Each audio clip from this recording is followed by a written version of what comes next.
Monkey di Luffy, Sun God Nika, dan arketipe Dewa Matahari Dunia. Sejak awal One Piece, ada satu simbol yang terus muncul tanpa kita sadari, matahari. Kapal Thousand Sunny, simbol Sandora, festival api di berbagai pulau. Bahkan senyum Luffy sendiri sering digambarkan seperti cahaya yang menyinari ruangan gelap. Semua itu terasa kebetulan sampai akhirnya kita tahu kebenarannya.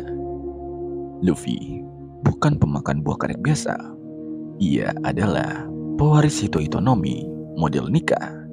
Sosok yang dalam legenda disebut sebagai Dewa Matahari, pembebas budak, pembawa tawa di tengah penderitaan. Untuk memahami seberapa besar makna ini, kita harus keluar dari One Piece dan melihat sejarah manusia sendiri.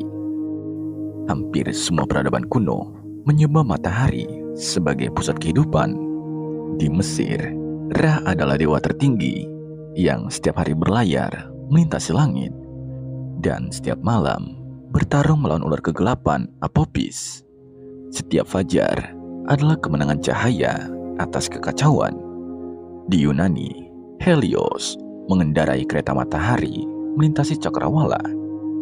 Apollo kemudian diasosiasikan dengan cahaya, musik, dan harmoni. Di Romawi, Sol Invictus berarti matahari yang tidak terkalahkan, simbol kekuatan yang tidak pernah padam. Di Jepang sendiri, negara asal Oda, ada Amaterasu, Dewi Matahari dalam mitologi Shinto. Ketika Amaterasu bersembunyi di dalam gua karena kecewa pada dunia, kegelapan menyelimuti bumi. Para dewa harus membuatnya tertawa agar ia keluar dan mengembalikan cahaya. Perhatikan pola itu. Matahari tidak hanya memberi terang, ia selalu dikaitkan dengan harapan, tawa, dan kembalinya kehidupan setelah masa gelap.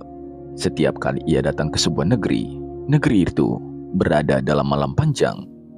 Alabasta dilanda perang saudara, Skypia hidup dalam tirani dewa palsu, Dressrosa dikendalikan manipulasi, Wano tertutup dan tertindas.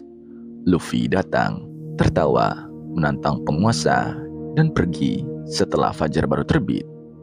Ia tidak membangun kerajaan, ia tidak duduk di tahta, ia hanya memastikan matahari kembali bersinar. Dalam mitologi Nordik, ada konsep Ragnarok, akhir dunia yang gelap. Setelah itu dunia lahir kembali dengan matahari baru. Dalam beberapa tafsir, matahari lama mati dan digantikan oleh generasi baru. Luffy sebagai Nika bisa dibaca sebagai matahari generasi baru yang muncul setelah 800 tahun kegelapan Void Century. Bahkan, konsep pembebas budak yang melekat pada Nika punya resonansi historis dan mitologis. Dalam banyak kisah kuno, dewa atau figur ilahi turun ke dunia manusia untuk membebaskan yang tertindas. Dalam tradisi Abrahami, ada figur pembebas seperti Musa yang membawa bangsa Israel keluar dari perbudakan Mesir. Dalam mitologi Hindu, Dewa Wisnu turun dalam berbagai avatar untuk memulihkan dharma ketika dunia jatuh dalam ketidakadilan. Nika dalam One Piece memiliki fungsi arketipal yang sama. Ia bukan sekedar dewa langit, tetapi simbol intervensi ilahi saat sistem dunia telah menjadi korup.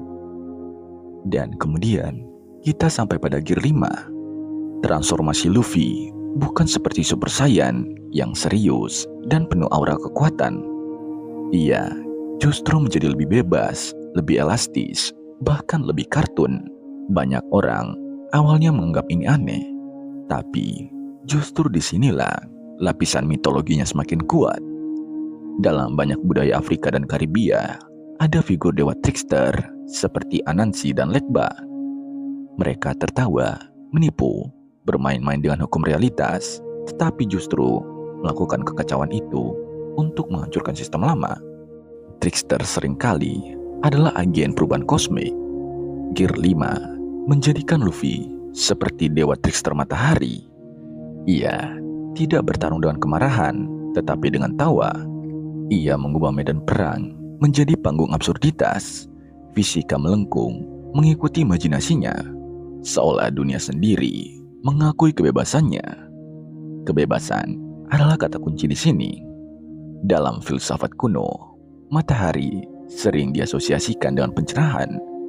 Plato dalam alegori gua menyebut matahari sebagai simbol kebenaran tertinggi yang membuka mata manusia dari bayangan. Luffy secara harfiah membuka tirai kebohongan yang diciptakan pemerintah dunia. Dan mengapa pemerintah dunia begitu takut pada nama nikah? Karena dalam sejarah manusia, mitos adalah kekuatan politik. Simbol bisa menjatuhkan kerajaan. Jika rakyat percaya bahwa matahari pembebas akan datang, maka tirani tidak pernah benar-benar aman. Itulah sebabnya dalam cerita, nama Nika dihapus, buahnya diganti nama, dan sejarah 800 tahun dikaburkan. Ini mengingatkan pada praktik nyata dalam sejarah, ketika rezim menghapus simbol atau figur yang dianggap berbahaya bagi stabilitas kekuasaan. Menghapus nama dari buku sejarah adalah cara membunuh ide tanpa menumpahkan darah. Namun, matahari selalu kembali. Yang membuat Luffy semakin menarik adalah ia tidak pernah mengklaim dirinya sebagai dewa. Dalam banyak mitologi, pahlawan matahari sadar akan takdirnya. Luffy tidak peduli, ia hanya ingin bebas dan melihat teman-temannya tersenyum. Dan mungkin disitulah pesan terdalam Oda, bahwa kebebasan sejati bukan datang dari ambisi menjadi penguasa, tetapi dari keinginan sederhana untuk hidup tanpa rantai. Jika kita melihat struktur besar One Piece, konflik utamanya bukan bajak laut melawan angkatan laut. Itu hanya permukaan. Di bawahnya adalah konflik simbolis antara matahari dan kegelapan, antara kebebasan dan kontrol, antara tawa dan ketakutan. Luffy sebagai Nika adalah arketipe universal yang sudah hidup ribuan tahun dalam cerita manusia. Ia adalah Ra yang mengalahkan ular malam. Ia adalah Amaterasu yang keluar dari goa karena tawa. Ia adalah Sol Invictus yang tidak terkalahkan. Ia adalah trickster kosmik yang membalik aturan dunia. Dan jika mitologi selalu berbicara tentang siklus, maka pertanyaan berikutnya menjadi sangat menarik. Selain matahari terbit, apa yang terjadi pada kegelapan yang selama ini berkuasa? Karena hampir semua mitologi, ketika dewa matahari bangkit sepenuhnya, dunia tidak pernah sama lagi.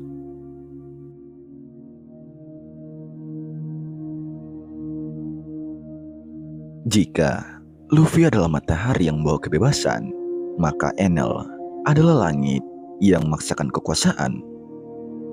Ketika kita pertama kali bertemu Enel di Skypiea, ia tidak diperkenalkan sebagai manusia kuat. Ia diperkenalkan sebagai Tuhan, bukan metafora, bukan julukan. Ia benar-benar dipanggil kami. Dan dari semua karakter One Piece, Enel mungkin yang paling terang-terangan mengambil arketipe dewa dalam mitologi dunia. Kekuatan Goro-Goro Nomi memberinya kendali atas petir. Dalam hampir semua peradaban kuno, petir adalah simbol kekuasaan tertinggi.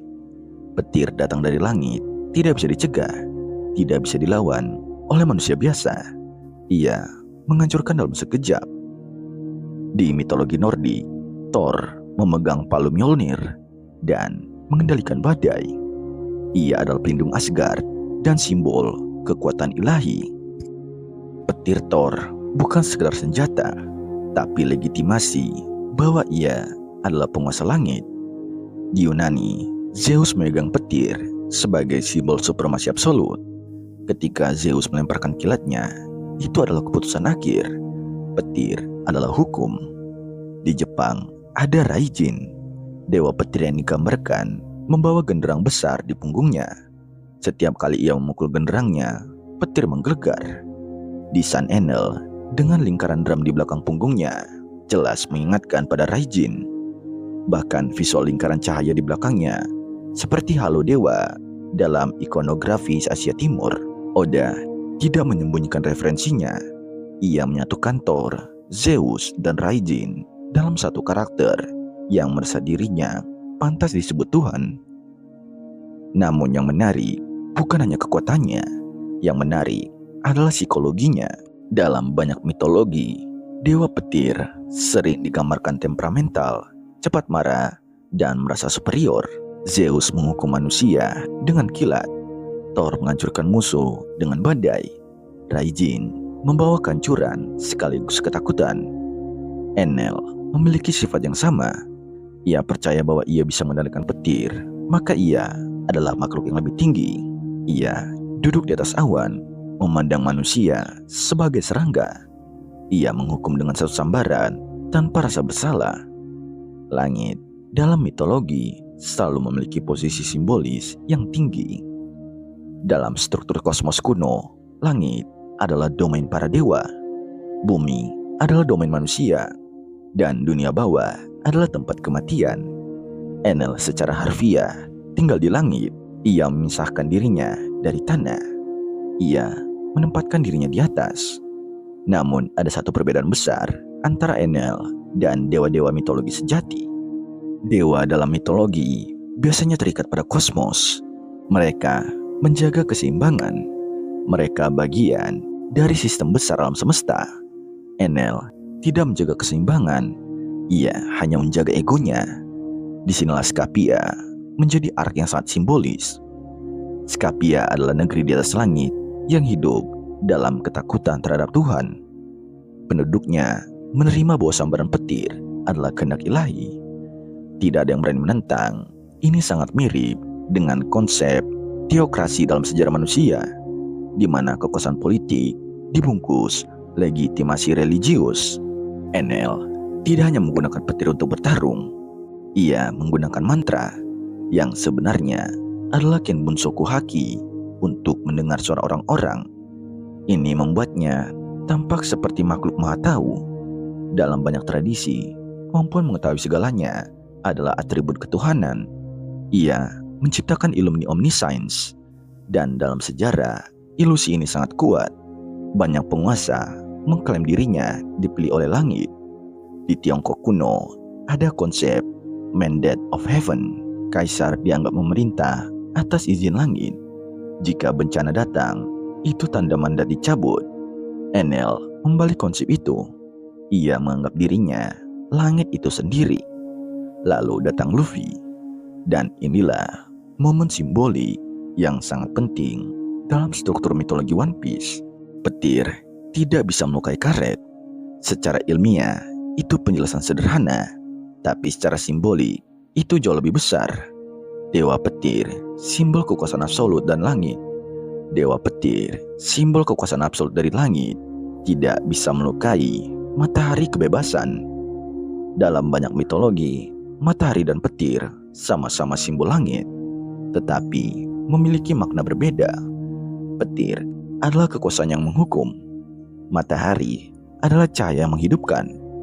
Ketika Luffy memukul Enel, itu bukan hanya pertarungan fisik. Itu adalah benturan dua arketipe.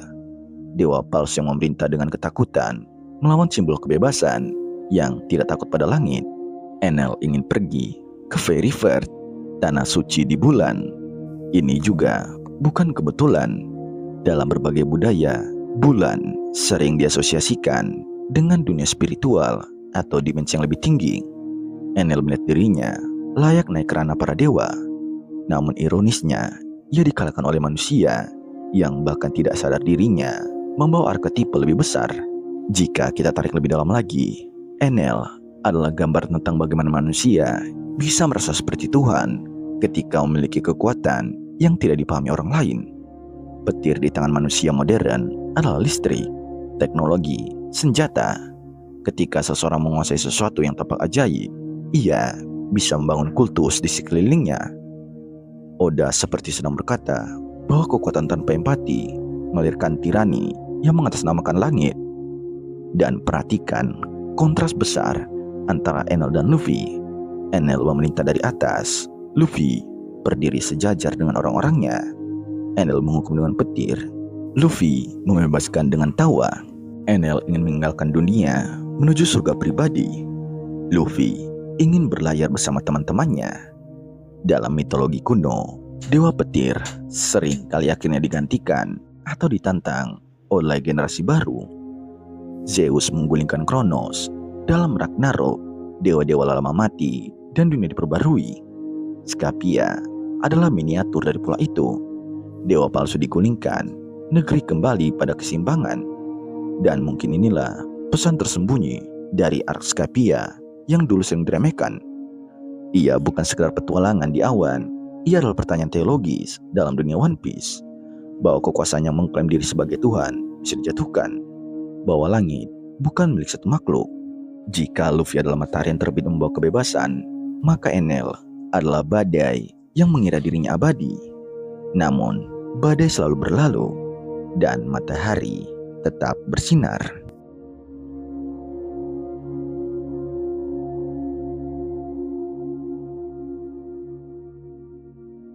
Jika Enel adalah dewa langit palsu yang mengendalikan petir, maka Kaido adalah sesuatu yang jauh lebih tua, lebih primal, dan lebih dekat dengan mitologi timur. Ketika Kaido pertama kali berubah menjadi naga biru raksasa, banyak penonton barat mungkin langsung membayangkan naga sebagai monster jahat bersayap yang menyemburkan api. Tapi Kaido bukan naga seperti itu. Ia panjang, tanpa sayap, melayang di langit dengan tubuh ular raksasa yang dikelilingi awan dan badai. Itu bukan naga barat, itu adalah naga timur. Dalam mitologi Tiongkok, naga atau long adalah simbol kekuasaan tertinggi. Ia bukan makhluk jahat. Ia adalah penguasa hujan, badai, sungai, dan langit. Kaisar Tiongkok bahkan disebut sebagai anak naga. Singgasana kekaisaran disebut Dragon Throne. Naga adalah legitimasi kosmik atas kekuasaan. Dalam mitologi Jepang, naga atau Ryu memiliki akar dari tradisi Tiongkok, tapi sering diasosiasikan dengan laut, badai, dan kekuatan alam yang tidak bisa dikendalikan manusia. Naga bukan sekedar monster, ia adalah kekuatan alam itu sendiri. Sekarang, lihat Kaido. Ia disebut sebagai makhluk terkuat di dunia. Ia tidak hanya kuat secara fisik, tetapi hampir mustahil dibunuh.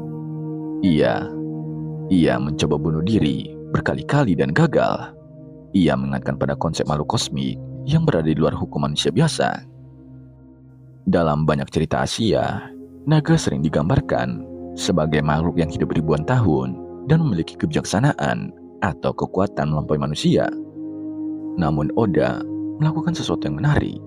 Ia mengambil simbol naga yang bisanya agung dan menggabungkannya dengan tirani brutal. Kaido menguasai Wano seperti kaisar bayangan. Ia tidak duduk di istana formal seperti penguasa elegan. Ia memerintah dengan ketakutan dan kekuasaan absolut. Ia mengingatkan pada konsep Mandat of Heaven dalam sejarah Tiongkok. Mandat of Heaven adalah keyakinan bahwa penguasa berhak memerintah karena restu langit. Namun jika penguasa menjadi tiran dan rakyat menderita, maka mandat itu dianggap dicabut. Bencana, pemberontakan, dan kekacauan adalah tanda bahwa langit tidak lagi mendukungnya. Wano di bawah Kaido adalah negeri yang rusak, rakyat kelaparan, alam tercemar, sungai tercemar, pabrik senjata. Jika kita membaca ini dengan kacamata mitologi timur, maka Kaido adalah naga yang kehilangan mandat langit. Menariknya, naga dalam budaya Asia tidak selalu jahat. Mereka bisa menjadi pelindung jika dihormati dan seimbang dengan alam. Namun jika marah atau korup, mereka membawa badai atau kancuran. Kaido adalah naga yang terjatuh dalam putus asa eksistensial. Ia mencari perang besar. Ia ingin dunia terbakar. Ia ingin mati dalam pertempuran epik.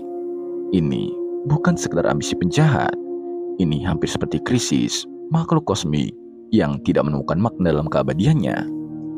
Dalam beberapa legenda Tiongkok, ada kisah tentang ikan koi yang berenang melawan arus dan melompati gerbang naga.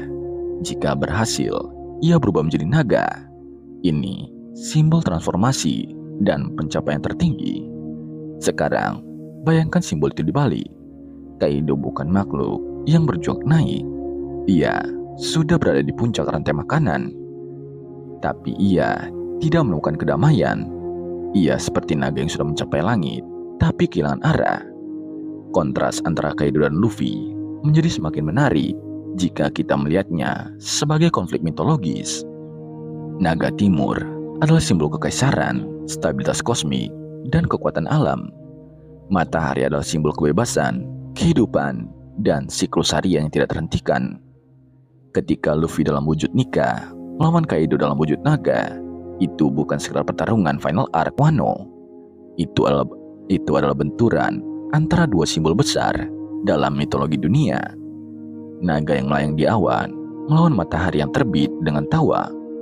Dalam sejarah tradisional Asia, sering ada gambaran naga mengejar atau bermain dengan bola api yang melambangkan matahari atau mutiara kosmik. Dalam beberapa tafsir, itu melambangkan pencarian kekuasaan atau keseimbangan kosmik. Pertarungan di Onigashima terasa seperti lukisan hidup dari simbol itu. Naga biru raksasa di langit, sosok bercahaya putih dengan aura seperti matahari. Langit terbelah oleh serangan mereka. Dan akhirnya, ketika Luffy menjatuhkan Kaido, itu bukan hanya kemenangan fisik. Itu seperti simbol bahwa mandat langit telah berpindah. Naga tiran jatuh, matahari kebebasan terbit. Namun Oda tidak membuat Kaido sekedar monster kosong. Ia adalah karakter yang mempertanyakan dunia.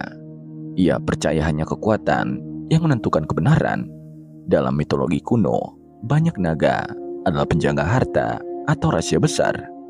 Kaido menjaga sesuatu yang lebih abstrak. Ia menjaga gerbang menuju era baru melalui kekacauan. Ia ingin Joy Boy muncul. Ia menunggu seseorang yang bisa mengalahkannya. Seolah naga ini sadar bahwa siklus kosmik membutuhkan pengganti.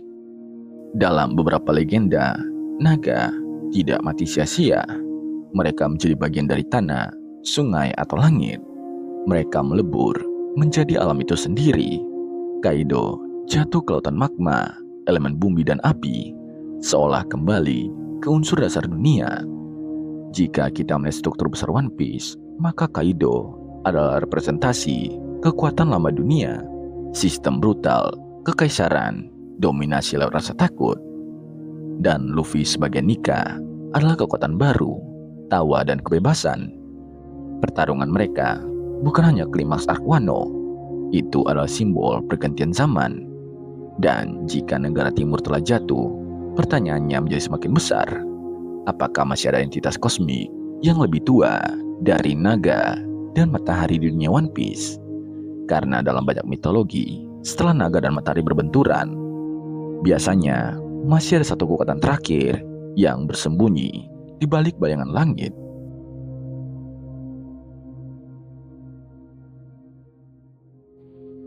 Jika Luffy adalah matahari yang terbit dan Kaido adalah naga langit yang jatuh, maka Gorosei adalah sesuatu yang berbeda. Mereka bukan sekedar manusia tua dengan jabatan tinggi. Mereka terasa seperti penjaga tatanan dunia yang jauh lebih tua dari pemerintahan dunia itu sendiri. Sejak awal kemunculan mereka di One Piece, Gorosei diperlihatkan duduk dalam ruangan kosong yang sunyi, berbicara tentang keseimbangan dunia seperti makhluk yang melihat sejarah dari atas, bukan dari dalam. Mereka tidak pernah digambarkan sebagai politisi biasa. Cara mereka berbicara tentang menghapus cahaya dari sejarah terasa seperti entitas yang memahami arus waktu dalam skala abad, bahkan milenium. Mereka terasa seperti penjaga hukum kosmik, bukan sekedar penguasa administratif. Dan ketika bentuk asli mereka mulai diperlihatkan dalam konflik besar di Egghead, teori mitologi pun semakin liar dan semakin masuk akal. Beberapa dari mereka berubah menjadi makhluk yang bukan manusia dan bukan hewan biasa, melainkan entitas yang mengingatkan pada yokai Jepang dan monster purba dari cerita rakyat Asia. Ini bukan desain acak. Oda secara sadar memilih makhluk-makhluk gelap, bukan dewa bercahaya, bukan malaikat, bukan figur suci, melainkan entitas yang lahir dari ketakutan kolektif manusia. Salah satu yang paling jelas adalah Saint Jai Garcia Saturn yang bentuknya sangat menyerupai Ushi Oni, yokai berkepala sapi dengan tubuh menyeramkan yang dalam legenda Jepang sering diasosiasikan dengan kutukan, racun, wabah, dan kematian perlahan. Ushi Oni bukan monster yang menyerang dengan kemuliaan, melainkan dengan teror psikologis dan penderitaan. Kekuatan Saturn yang dapat melukai dan melumpuhkan hanya dengan kehadiran dan tatapan terasa selaras dengan konsep yokai yang membawa malapetaka sebagai energi spiritual dan bukan sekedar kekuatan fisik. Secara simbolik, ia bukan hanya penguasa, tetapi manifestasi dari kekuasaan yang menghancurkan secara diam-diam. Saint Marcus Mars memiliki bentuk burung iblis raksasa yang mengingatkan pada Itsumade, makhluk mitologi yang muncul di langit ketika wabah dan kelaparan melanda. Itsumade dalam legenda dipercaya terbang di atas ibu kota yang dilanda penyakit sambil berteriak di malam hari, menjadi simbol dunia yang tidak seimbang. Jika Mars mempersonasikan figur ini, maka ia bukan sekedar pejuang langit, tetapi simbol pengawas kehancuran yang muncul saat tatanan goyah. Ia adalah bayangan atas dunia. Saint Tokman Warkuri berubah menjadi makhluk mirip babi hutan raksasa dengan kekuatan brutal yang luar biasa. Dalam mitologi Tiongkok, dikenal makhluk seperti Fengxi, iblis babi raksasa, pemakan manusia yang hanya bisa dikalahkan oleh pahlawan besar. Sosok babi hutan dalam banyak budaya Asia melambangkan kekuatan liar yang sulit dihentikan, destruktif, keras kepala, dan tidak tergoyahkan. Warkuri terasa seperti pilar kekuatan mental sistem, dinding kokoh yang menjaga stabilitas dengan cara paling primitif, yaitu kekuatan absolut. Saint Ethan Baron Venus Juro memiliki aura samurai iblis dengan pedang mematikan. Wujudnya sering diasosiasikan dengan konsep Oni atau roh perang dalam legenda Jepang, seperti Sutendoji, makhluk kuat yang tidak hanya brutal, tetapi juga cerdas dan penuh kendali. Nusjuro tidak pernah terlihat seperti monster liar. Ia terlihat seperti Algojo yang sadar sepenuhnya akan tindakannya. Ia melambangkan keadilan versi sistem, keadilan yang dingin dan presisi, di mana pedang bukan simbol kehormatan, tetapi alat eliminasi sejarah. Saint Shepherd Jupiter berubah menjadi makhluk menyerupai cacing raksasa bawah tanah, bentuk yang banyak dikaitkan sebagai Mongolian Deathworm dari cerita rakyat Mongolia. Makhluk ini dipercaya hidup di bawah pasir, menyerang dari bawah tanah, membunuh tanpa terlihat. Simbolisme ini sangat kuat. Ia bukan ancaman dari langit atau daratan, tetapi dari bawah, dari fondasi dunia itu sendiri. Ia mempresentasikan kekuatan tersembunyi yang bergerak di balik layar, tidak terlihat namun mematikan. Ini penting. Oda tidak memilih naga, malaikat, atau dewa bercahaya untuk Gorosei. Ia memilih makhluk-makhluk gelap dari legenda kuno. Yokai dalam budaya Jepang seringkali merupakan manifestasi ketidakseimbangan, dendam, trauma kolektif, atau energi negatif yang tertinggal di dunia. Mereka adalah residu masa lalu yang belum terselesaikan. Jika Luffy sebagai Nika adalah simbol matahari dan kebebasan, maka Gorosei tampak seperti simbol stagnasi dan kendali yang berakar pada masa lalu. Dalam mitologi dunia, ada konsep tentang dewa-dewa tua yang ada sebelum era manusia modern. Dalam mitologi Yunani, sebelum Zeus dan para Olimpian berkuasa, ada para titan seperti Kronos yang memerintah dengan kekuatan purba hingga akhirnya digulingkan generasi baru.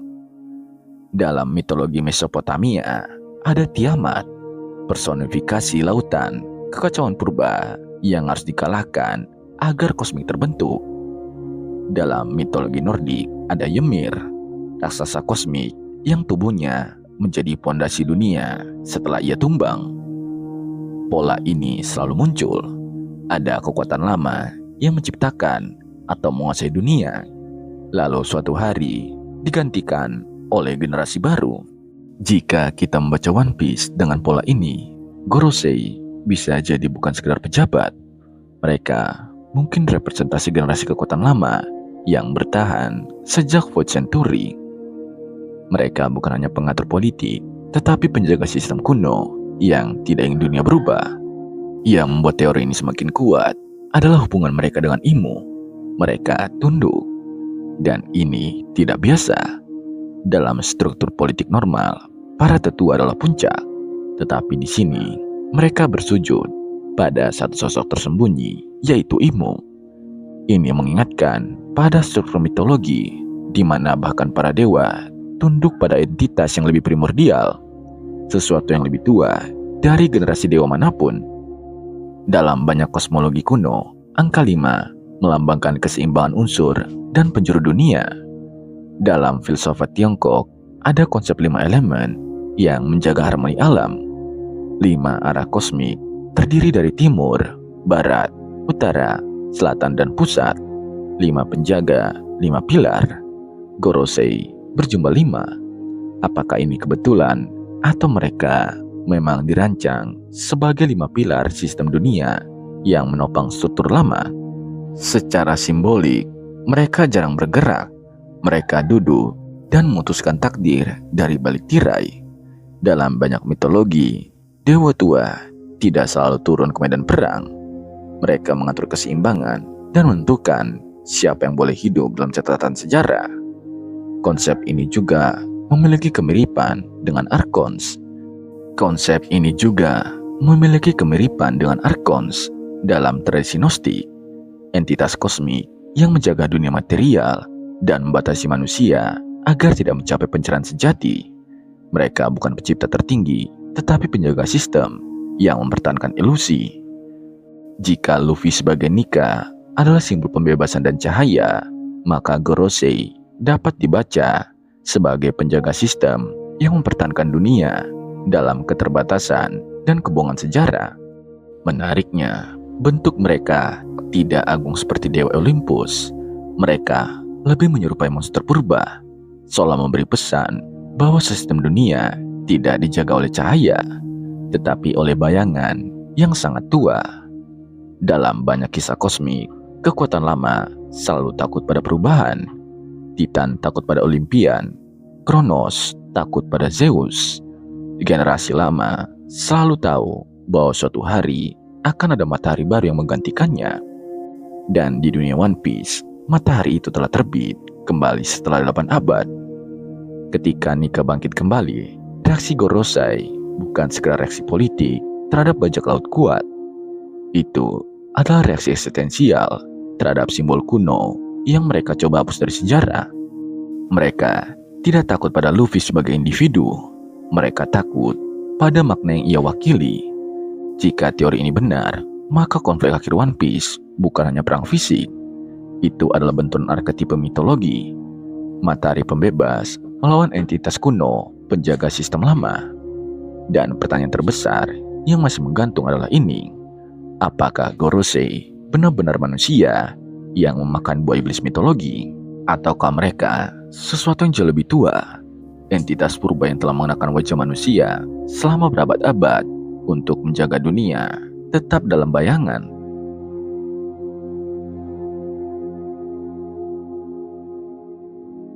Jika Luffy adalah matahari yang membebaskan dan Gorosei adalah dewa tua penjaga sistem, maka ada satu sosok lain yang berdiri di tengah bayangan paling dalam dunia One Piece.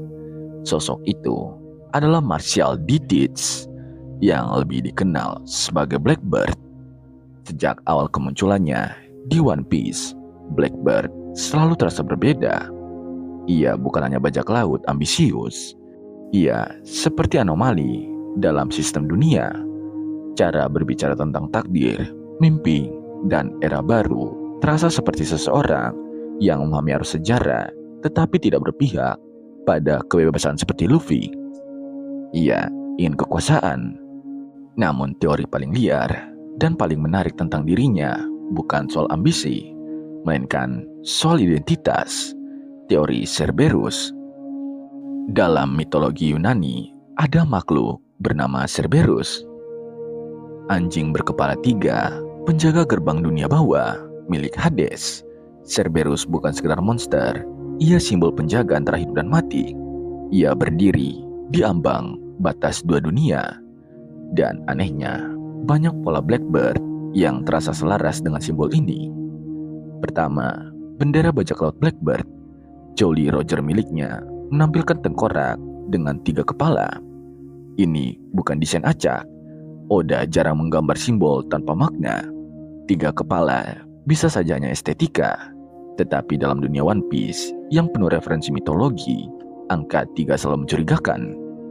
Kedua, Blackbird adalah satu-satunya karakter yang diketahui memiliki 2 kekuatan buah iblis sekaligus. Kekuatan yang dianggap mustahil oleh hukum dunia. Ia makan kekuatan kegelapan dari Yami Yami Nomi, lalu mengambil kekuatan gempa dari Gura Gura Nomi. Dunia menganggap mustahil satu tubuh menampung 2 iblis. Namun, bagaimana jika tubuhnya bukan satu jiwa? Salah satu teori terpopuler menyebutkan bahwa Blackbird memiliki lebih dari satu kesadaran dalam dirinya. Beberapa petunjuk mendukung ini. Marco pernah mengatakan tubuhnya berbeda. Luffy dan Zoro juga pernah menyebut Blackbird sebagai mereka, bukan dia, ketika pertama kali bertemu dengannya di Jaya. Kalimat itu terasa kecil, tetapi dalam narasi Oda, detail kecil sering menjadi petunjuk besar. Jika Cerberus memiliki 3 kepala, maka mungkin Blackbird memiliki 3 entitas dalam satu tubuh. Ini bisa menjelaskan mengapa ia menampung lebih dari satu kekuatan buah iblis. Namun simbol Cerberus tidak berhenti di angka 3. Cerberus adalah penjaga dunia bawah. Dan menariknya, kekuatan utama Blackbird adalah kegelapan absolut. Yami Yami Nomi digambarkan sebagai kekuatan yang menyerap segalanya, bahkan cahaya. Jika Luffy adalah matahari, maka Blackbird adalah black hole. Secara simbolik, ini bukan kebetulan. Dalam banyak mitologi, dunia selalu seimbang antara terang dan gelap, matahari dan dunia bawah, kehidupan dan kematian. Jika Nika adalah simbol pembebasan dan tawa, maka Blackbird adalah simbol ambisi tanpa batas dan kehendak untuk menguasai dunia dari bayangan. Cerberus juga dikenal sebagai makhluk yang tidak pernah tidur, penjaga yang selalu waspada. Ada teori menarik bahwa Blackbird tidak pernah tidur, sesuatu yang pernah disebutkan dalam cerita masa kecilnya. Dalam mitologi, makhluk yang tidak tidur sering diasosiasikan dengan entitas dunia bawah atau makhluk yang tidak sepenuhnya manusia. Lebih jauh lagi, angka 3 dalam mitologi sering melambangkan keseimbangan atau kesempurnaan dalam bentuk gelap. Dalam beberapa tradisi esoterik, 3 kepala dapat melambangkan masa lalu, masa kini, dan masa depan. Jika Blackbird memang memiliki 3 jiwa, mungkin ia adalah simbol manusia yang hidup di 3 waktu sekaligus. Seseorang yang memahami sejarah, memanfaatkan masa kini, dan merancang masa depan. Ada juga interpretasi lain. Cerberus menjaga gerbang Hades agar jiwa tidak keluar dan yang hidup tidak masuk. Jika kita tarik paralel ini ke One Piece, Blackbird sering muncul di titik-titik transisi besar dunia. Ia muncul ketika era Whitebird runtuh. Ia mengambil alih kekuatan lama. Ia berdiri di antara runtuhnya satu zaman dan lahirnya zaman baru. Ia seperti penjaga ambang era. Dan berbeda dengan Luffy yang membebaskan, Blackbird mengumpulkan. Ia mengoleksi kekuatan, ia mengoleksi wilayah, ia mengoleksi pengaruh. Jika Luffy adalah simbol kebebasan tanpa batas, Blackbird adalah simbol akumulasi tanpa batas. Pertanyaan besarnya adalah ini. Jika teori Cerberus benar, apakah Blackbird akan memiliki 3 buah iblis? Apakah tubuhnya memang dirancang untuk menampung 3 kekuatan berbeda, seperti 3 kepala yang memiliki peran masing-masing? Bayangkan simbolismenya. Matahari melawan kegelapan, 3 kepala penjaga dunia bawah. Dalam mitologi Yunani, Cerberus pada akhirnya bisa dikalahkan. Tetapi tidak dengan kekuatan biasa. Herakles harus menggunakan kecerdikan dan kekuatan luar biasa untuk menaklukkannya. Jika Blackbird adalah Cerberus versi One Piece, maka ia bukan sekedar rival. Ia mungkin adalah ujian terakhir sebelum dunia benar-benar berubah. Karena jika Gorosei adalah dewa tua penjaga sistem, maka Blackbird adalah makhluk yang ingin mencuri tahta mereka. Ia bukan pembebas seperti Luffy. Ia bukan penjaga tatanan lama seperti Gorosei. Ia adalah kekacauan oportunis yang ingin menjadi pusat dunia. Dan dalam mitologi, makhluk seperti itu selalu berbahaya. Pertanyaan akhirnya bukan hanya siapa yang lebih kuat.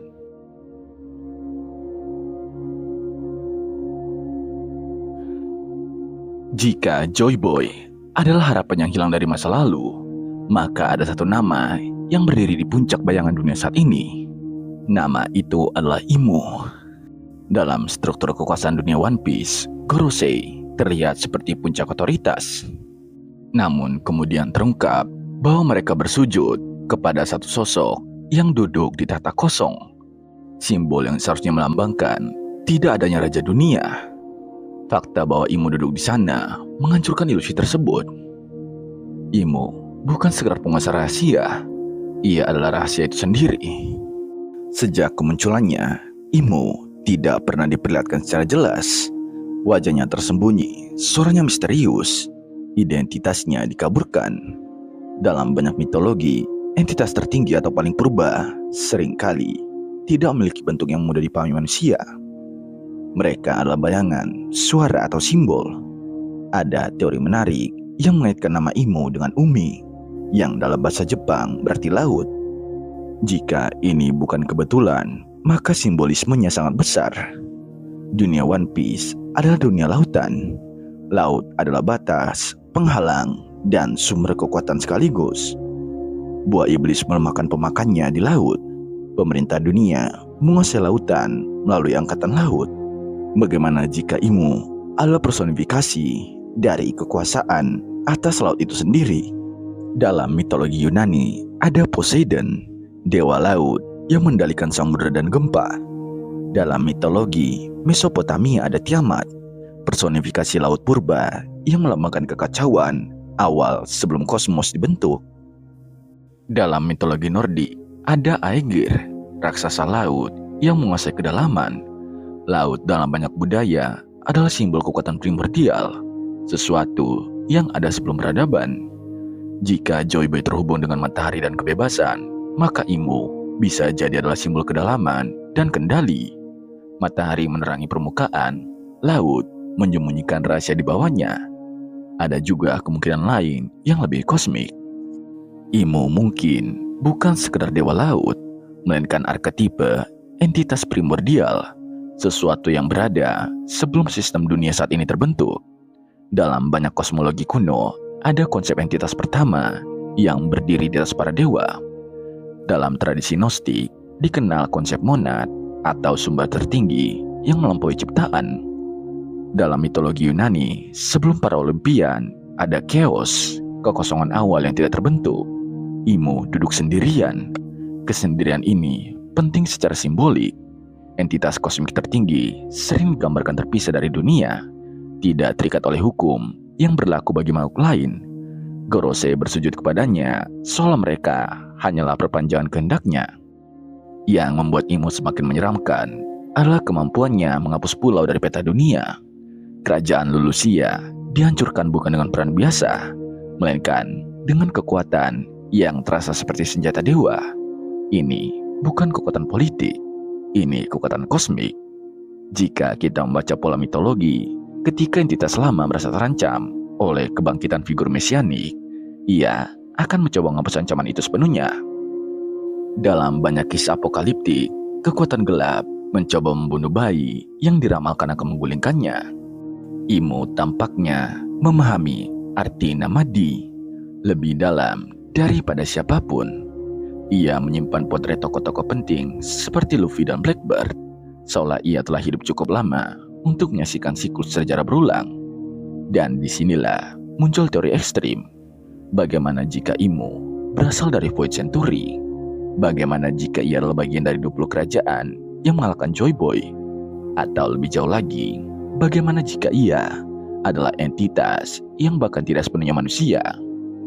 Dalam mitologi dunia, entitas kosmik sering kali tidak mati seperti manusia. Mereka eksis melampaui waktu.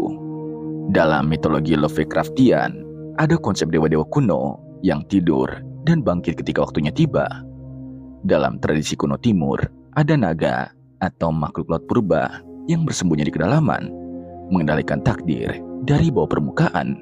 Jika Gorosei adalah 5 pilar sistem, maka Imo adalah fondasinya. Jika Luffy sebagai Nika adalah matahari yang membawa fajar, maka Imo bisa jadi malam yang menolak berakhir. Pertanyaan terbesarnya adalah ini: apakah Imo adalah manusia yang memakan buah iblis mitologi tertentu? Ataukah ia representasi kekuatan purba yang bertahan selama 800 tahun, mengendalikan dunia melalui sejarah yang dimanipulasi? Dalam struktur mitologi, konflik terakhir sering bukan sekedar pertarungan kekuatan fisik, melainkan pertarungan simbol. Cahaya melawan kedalaman, tawa melawan kesunyian, kebebasan melawan kendali absolut. Jika One Piece memang mitologi modern tentang kebebasan, maka Imo adalah arketipe entitas yang berdiri di atas tahta kosong dan berkata bahwa dunia ini tidak boleh berubah.